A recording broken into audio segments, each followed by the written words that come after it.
Vamos lá? Vamos seguir a nossa revisão? Vamos embora! Para fechar, gabaritar nossa provinha. Contrato de trabalho agora. Bom, quando a gente fala em contrato de trabalho, a gente tem que lembrar que a regra é o contrato ser celebrado por prazo indeterminado. Essa é a regra. Empregador contrata o empregado e aquele contrato perdura até o final, até se aposentar, até morrer, enfim. Essa é a grande regrinha. Pois bem, essa é a regra e ela vem estampada na súmula 212 do TST, quando diz o quê? Essa vale a pena a gente observar. Olha lá. O ônus de provar o término do contrato de trabalho, quando negada a prestação de serviço de expedimento, é do empregador, pois o princípio da continuidade, o princípio da continuidade da relação de emprego constitui presunção favorável ao empregado. Então veja, quem prova o término do contrato é o empregador. Porque pedir demissão não é regra, é exceção.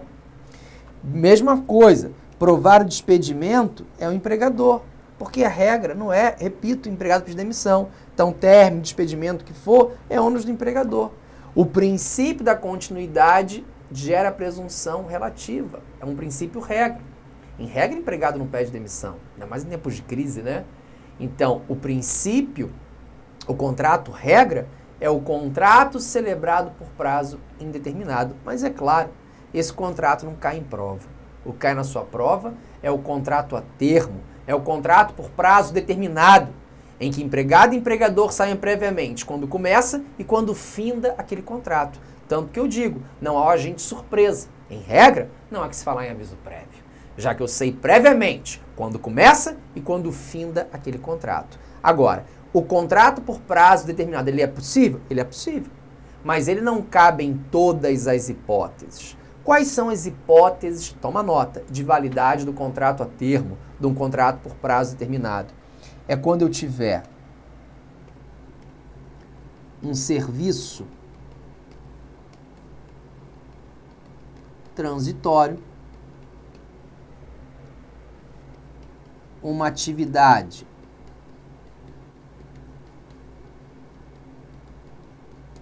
transitória e o clássico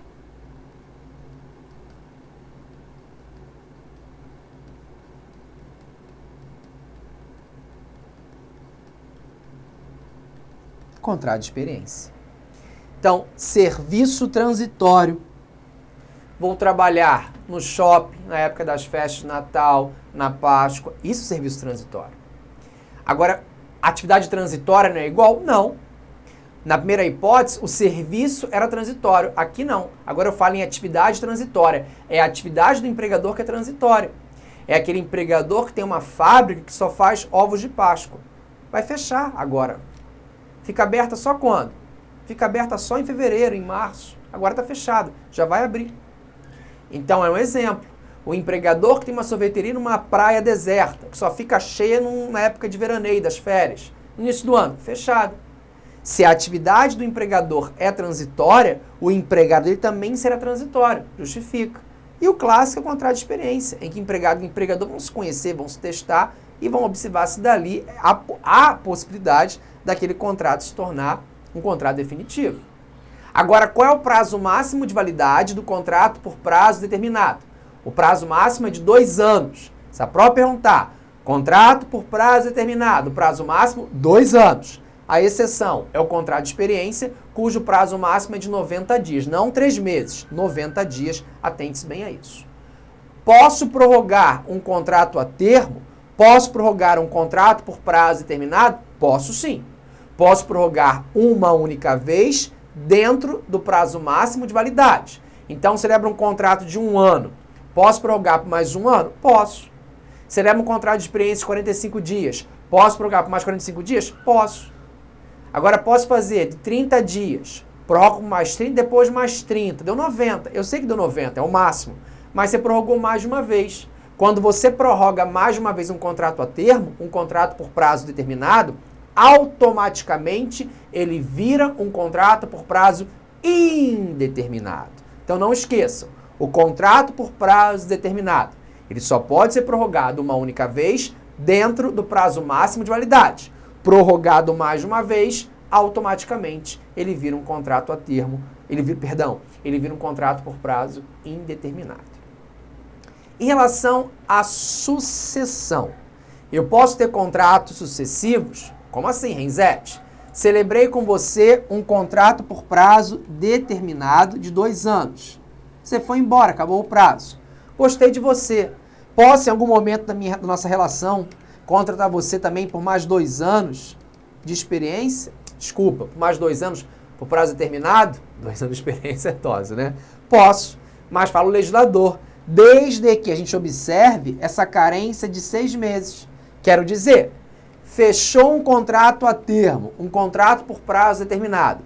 Para que seja celebrado um outro contrato por prazo determinado, tem que ser observado esse limite, essa carência, como eu falo, de 6 meses entre o início de um contrato, entre o término do contrato, e o início de um outro contrato por prazo determinado. Essa é a regra. Beleza? A exceção é se for um certo acontecimento, né? Um serviço especializado, especificado, ou um certo acontecimento. Aí seria aí uma exceção. Mas fora isso, tem que observar essa ideia. Se também não observar essa regrinha, também automaticamente vira indeterminado. Tudo bem, professor, mas qual é a grande vantagem para o empregador também celebrar esses contratos por prazo determinado? Uma grande vantagem é que afasta a estabilidade, porque em regra você não há que se falar em estabilidade num contrato a termo, num contrato por prazo determinado. Leva isso para a sua prova, regra primeiro. Em regra, não há que se falar em estabilidade num contrato por prazo determinado, salvo se for uma gestante. Imagina que foi celebrado um contrato por prazo determinado, um contrato de experiência, com uma empregada, e ela engravidou no último dia do contrato a termo. No contrato de experiência, por exemplo, no último dia, ela engravidou. Neste caso, ela é estável.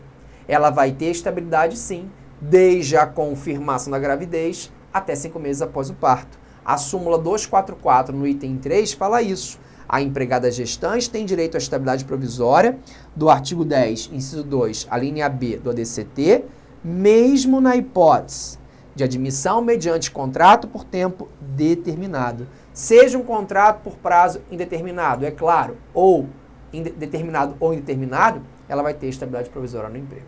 Da mesma forma, o empregado que sofre um acidente de trabalho, se ele sofreu um acidente de trabalho no curso de um contrato a termo, ele também terá garantia provisória de 12 meses. Quando cessa o auxílio-doença acidentário, ele volta, ele tem a estabilidade de 12 meses de não poder ser dispensado de forma imotivada, salvo, é claro, se cometer a falta grave. Então, a súmula 378 no item 3 fala: o empregado submetido a contrato de trabalho por tempo determinado, está aí, goza da garantia provisória do emprego decorrente do acidente de trabalho, previsto no artigo 118 da Lei 8.213 de 91. Então, cuidado com isso. Gestante e o acidente de trabalho vão ser estáveis, sim, num contrato por prazo determinado. Bom, esse contrato por prazo determinado pode ter a extinção dele normal, que é a regra. Eu sei quando começa, sei quando finda. Mas pode ter um término antecipado. E aí depende quem seja o agente desse término antecipado. Se for o empregador, o artigo 479 da CLT diz que ele vai indenizar o empregado. Sim, o empregador indenizará o empregado no valor correspondente à metade dos valores que o empregado receberia até o final. Agora, se o rompimento antecipado ocorre por ato do empregado, o empregado também vai indenizar o empregador? Depende. Observe. Em relação ao término antecipado do contrato a termo, em relação ao empregador, o legislador tarifou a indenização. Falou, será metade dos valores que o empregado receberia até o final. Já em relação ao empregado, não. Se o rompimento antecipado ocorre por ato do empregado, ele vai indenizar o empregador dos prejuízos causados. Prejuízos? Dos prejuízos. E o ônus de comprovar os prejuízos compete ao empregador. Então, veja, se o empregador não comprovar os prejuízos, o empregado não indeniza. Mas, Genzete, e se o empregador comprovar os prejuízos? Se o empregador comprovar um prejuízo de 2 milhões de reais, o empregado dá para o empregador 2 milhões de reais? Da onde? Ele não tem. Neste caso, diz o legislador também no artigo 480, Se o rompimento antecipado ocorre por ato do empregado e o empregador comprova os prejuízos, ele vai indenizar o empregador, até os mesmos valores que ele receberia em idênticas condições, ou seja, até metade dos valores do salário. Beleza? Essa é a ideia básica. Veja, contrato a termo, contrato por prazo determinado, falei lá no início para você, não tem surpresa. A gente sabe quando começa e quando finda. Então não há que se falar em aviso prévio num contrato por prazo determinado. O aviso prévio é um instituto típico do contrato por prazo indeterminado. Essa é a regrinha.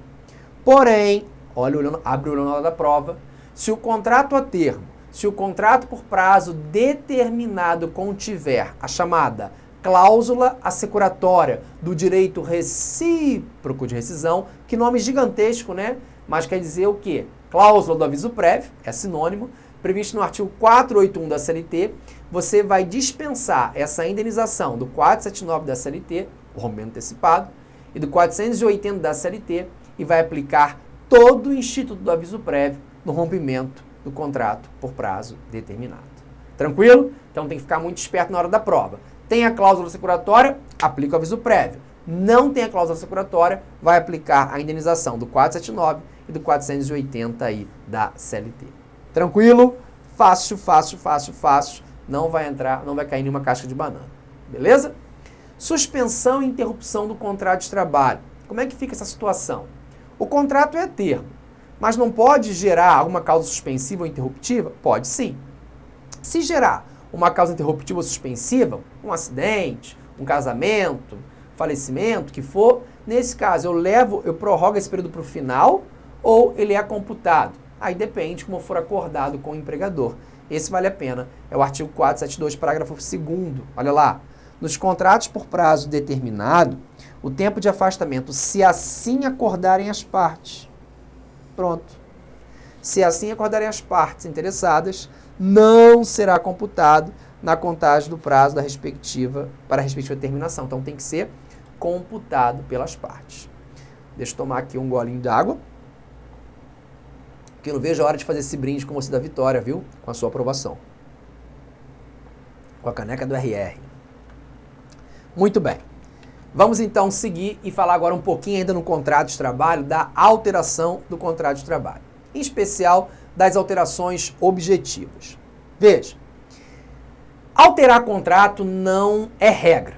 Não, claro que não. Mas que para a alteração seja considerada válida, nós temos que observar ou preencher 2 requisitos. Quais são? Nós temos que ter o mútuo consentimento. Só botar aqui. Então tem que ter o mútuo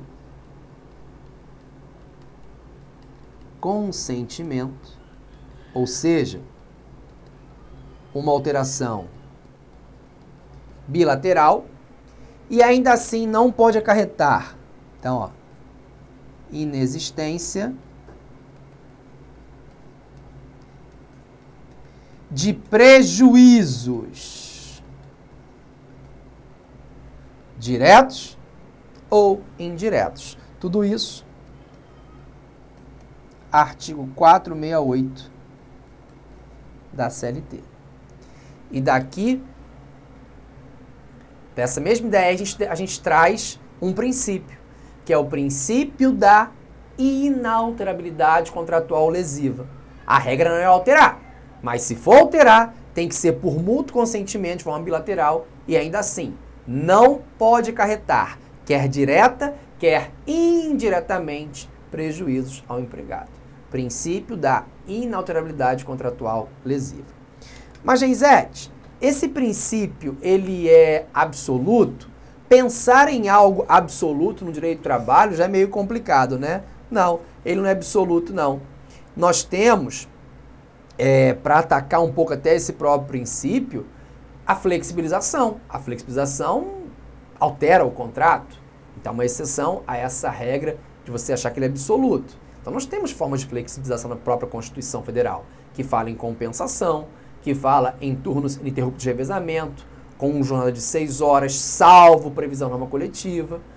irredutibilidade de salário, salvo norma coletiva. Então, tem várias formas lá de flexibilização.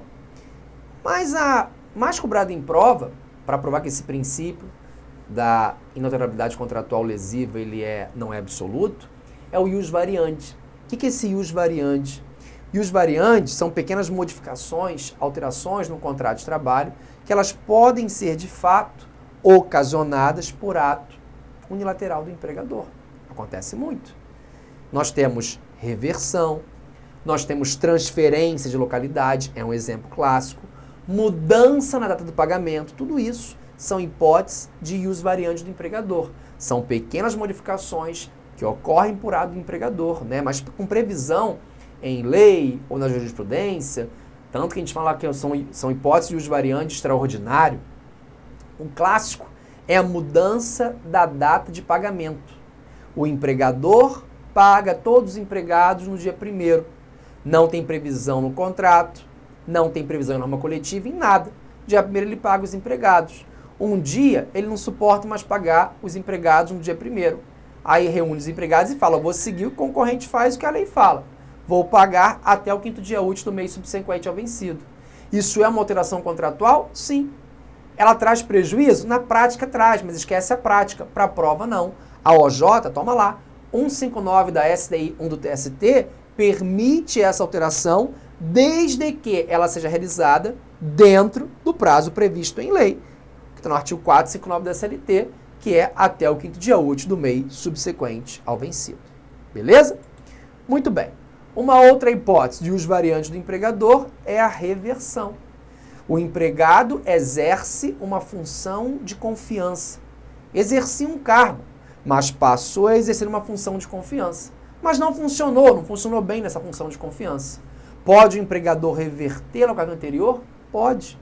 O artigo 468, parágrafo único da CLT, permite a reversão.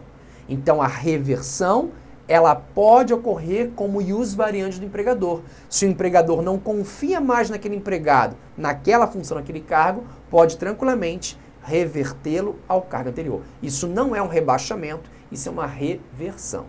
Agora, cuidado. Quando você ocupava esse cargo, a função de confiança que for, você recebia uma gratificação de função. Essa gratificação de função, ela se incorpora ao seu patrimônio? Depende. Se o empregado exercer o cargo por 10 ou mais anos, ele poderá, é claro, ser revertido, mas ele não perde a gratificação, tendo em vista o princípio da estabilidade financeira. Então, cuidado. Se o empregado exercer o cargo por 10 ou mais anos, ele pode ser revertido, isso está dentro do ius variandi do empregador, é verdade, mas ele não perde gratificação, tendo em vista o princípio da estabilidade financeira. Mas, se ocupava o cargo por menos de 10 anos, ele pode ser revertido e ele perde a gratificação. Isso está aqui, depois você lê com calma, na súmula 372, item 1 do TST. Beleza? Muito bem. Outra alteração importante é a alteração do local da prestação de serviços.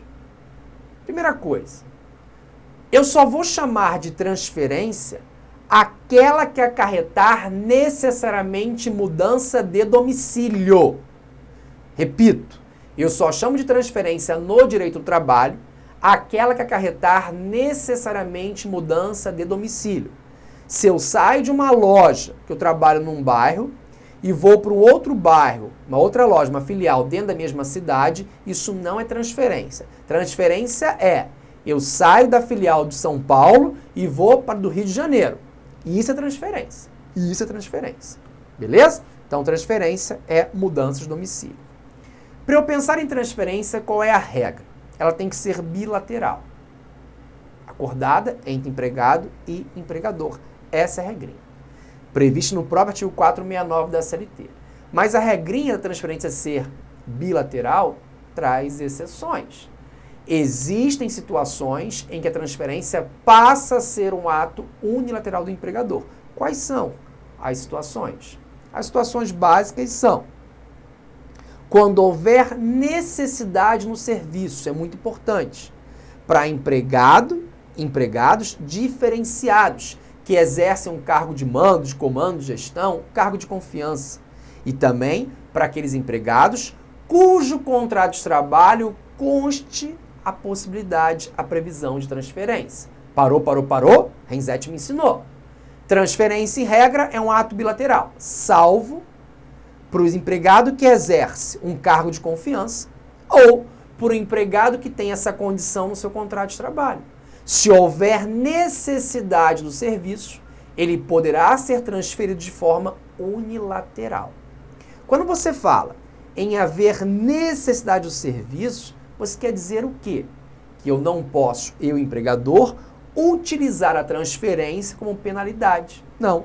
Eu só posso transferir o empregado se a outra localidade precisar daquela mão de obra. Sob pena de eu falar numa transferência abusiva, previsto na súmula 43 do TST.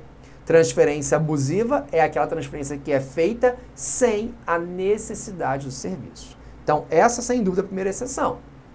Então, se houver necessidade, empregados diferenciados, que exercem um cargo de mando, cargo de comando, cargo de gestão, cargo de confiança, ou que tem aquela condição estampada no seu contrato de trabalho, poderão ser transferidos de forma unilateral pelo empregador. Beleza? Muito bem. Bem como se houver o fechamento da empresa. Se o empregador fecha o estabelecimento, uma filial, pegou fogo, ou vai fechar mesmo, ele pode realocar os empregados em outras filiais. E com isso, o empregador está privilegiando o princípio da continuidade da relação de emprego. Também é uma hipótese de transferência unilateral. Quando houver a extinção do estabelecimento, é possível. Agora, sempre que a gente falar em transferência, esse ponto aqui é muito importante para a prova. Sempre que falar em transferência, deixa eu pegar uma telinha aqui. Agora eu quero uma telinha branca. Vamos comigo lá, por favor? Para a gente ver esse ponto aqui. Sempre que a gente falar em transferência, é importante que vocês saibam que essa transferência ela pode ser provisória ou definitiva. Transferência provisória. O empregado vai, mas volta. Volta quando? Não me interessa para a prova. Transferência definitiva, o empregado vai. Se a transferência for provisória, o empregado fará jus a um adicional de no mínimo 25%. Se a transferência for provisória, o empregado fará jus a um adicional de pelo menos 25%. Artigo 469, parágrafo 3º da CLT. Já se a transferência for definitiva, não há nenhum adicional. Cuidado com isso. Não confundam, OBS, esse adicional com a famosa ajuda de custo. A ajuda de custo, previsto no artigo 470 da CLT, a ajuda de custo, ela vai reembolsar o empregado com as despesas de mudança, seja a transferência provisória, seja a transferência definitiva. A natureza dessa ajuda de custo, ela é indenizatória, ela não é salarial. Essa natureza aqui, pessoal, ela é salarial enquanto o empregado estiver sendo transferido de forma provisória. Renzetti, manda sua pergunta. E se ele exerce um cargo em comissão? E se ele tem essa condição no contrato de trabalho dele? E ele é transferido de forma provisória? Ele também recebe o adicional ou nesse caso ele não recebe o adicional? Recebe sim. Meus amigos, o que vai caracterizar esse adicional é a provisoriedade do cargo. É a provisoriedade do cargo, não, desculpa, da transferência. É isso que vai caracterizar esse adicional. É a provisoriedade da transferência. É isso. Não esqueçam nunca disso. Dá uma olhada na OJ 113 da SDI 1 do TST. Revisão é isso. Você começa a falar, entendi, lembrei. Isso é revisão. Essa é a revisão que dá certa, né? Com certeza. A transferência ela vai ser vedada para alguém? Quero dizer, mesmo se tiver a necessidade, a transferência é vedada para alguém? Sim. Se eu sou um dirigente sindical, por exemplo, eu represento a minha categoria, eu não posso ser transferido. Então, para um dirigente, artigo 543 da CLT, a transferência é vedada. Aí, se ele aceitar, ou se ele solicitar, aí, nesse caso, ele perde o mandato. Aí, uma hipótese de renúncia ao mandato dele. Isso acontece. Beleza? Bom, no tema de suspensão e interrupção do contrato de trabalho, vou chamar sua atenção para alguns detalhes. Suspensão e interrupção, o ponto comum é que não há prestação de serviços. Lembra? Interrupção, sem trabalho, com salário. Suspensão, sem trabalho e sem salário. Beleza? Ponto comum, não há prestação de serviços. Vocês precisam conhecer, não adianta, não tem como correr, todas as hipóteses de interrupção do contrato de trabalho previstas no artigo 473 da CLT. Artigo 473 da CLT. Mas eu vou chamar a atenção especial nessa revisão para os incisos novos. Vamos lá, que é o inciso, 10, coloca por favor, e o 11. Então, o inciso 10, até 2 dias, cadê o amarelinho? Até 2 dias para acompanhar consultas médicas e exames complementares durante o período de gravidez de sua esposa ou companheira. Acompanhar no pré-natal, né? E por 1 dia por ano, pode ficar doente uma vez por ano só, hein? Para acompanhar o filho, piada. Até 6 anos em consultas médicas. Então, o inciso 10 e o inciso 11 são incisos novos aí do artigo 473 da CLT, não desprezando os outros. Beleza? Não esqueçam disso. Bom, vamos ver se vocês lembram mesmo. Então, se eu falar assim, em falecimento, a interrupção de quantos dias? Falecimento. Pensa em morte, até 2 dias. Casamento, até 3 dias. Muito bem. Então, falecimento, morte, 2 dias, casamento, 3 dias. Beleza. Se quem morrer for o cônjuge de um professor, se quem morrer for o filho do professor, se quem casar for o professor, eu aplico a mesma regra? Não. Para o professor, 9 dias. Se o professor casa, 9 dias. Se morrer o cônjuge do professor, o pai do professor, a mãe do professor, o filho do professor, 9 dias. Artigo 320, parágrafo 3º da CLT. Só para o professor, vocês façam aí, por favor, essa distinção, que ela é muito, muito, muito importante. Beleza? Na suspensão do contrato de trabalho, as hipóteses clássicas quais são? A prestação de serviço militar obrigatório e para exercer o encargo público. Deputado federal, senador, o que for, são as hipóteses clássicas aí em que gera a suspensão do contrato de trabalho. Não esqueçam disso, tá? É muito importante. O que eu vou chamar a sua atenção em relação à suspensão do contrato de trabalho é o seguinte. Na suspensão do contrato de trabalho, nós sabemos que é sem trabalho, sem salário, não há depósitos do FGTS em regra e não conta como tempo de serviço, tudo bem. Mas nós temos exceções, e as exceções são a prestação do serviço militar obrigatório, e o acidente de trabalho. Prestação do serviço militar obrigatório e acidente de trabalho, o contrato está suspenso, é verdade, mas nesses 2 casos permanecem os depósitos do FGTS. Fica muito esperto nisso. Beleza? Tranquilo? A empresa me dá plano de saúde. Show? Ótimo. Vou usar o plano hoje? Nada. Estou aqui bem, dando aula, animado, forte, feliz. Não vou usar. Vou usar o plano quando eu mais precisar. Quanto que eu mais preciso? Quando eu estou doente. Eu sofri um acidente de trabalho. Se eu estou aposentado por invalidez, que suspende o contrato de trabalho também, aí eu vou usar o plano de saúde. Então, se a empresa me fornece o plano de saúde, ou se na própria empresa tem o serviço de atendimento médico, eu posso tranquilamente utilizar, mesmo que o meu contrato esteja suspenso. Não sei por quê, coçou a orelha aqui. Algo me diz que vem na prova. Olha lá, a súmula 440, vale a pena. Assegura-se o direito à manutenção do plano de saúde ou assistência médica oferecido pela empresa ao empregado, não obstante suspenso o contrato de trabalho, em virtude de auxílio-doença acidentário ou em hipótese ou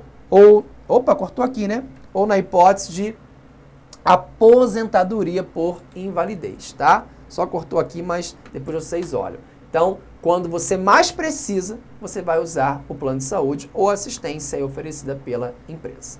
Tranquilo? Então, fizemos aí uma mega revisão de contrato de trabalho, alteração do contrato de trabalho, suspensão e interrupção. Agora você tem que ler os dispositivos. Beleza? Vou te esperar para mais revisões finais para fechar, para gabaritar a sua prova. Fico aqui paradinho te esperando. Até já.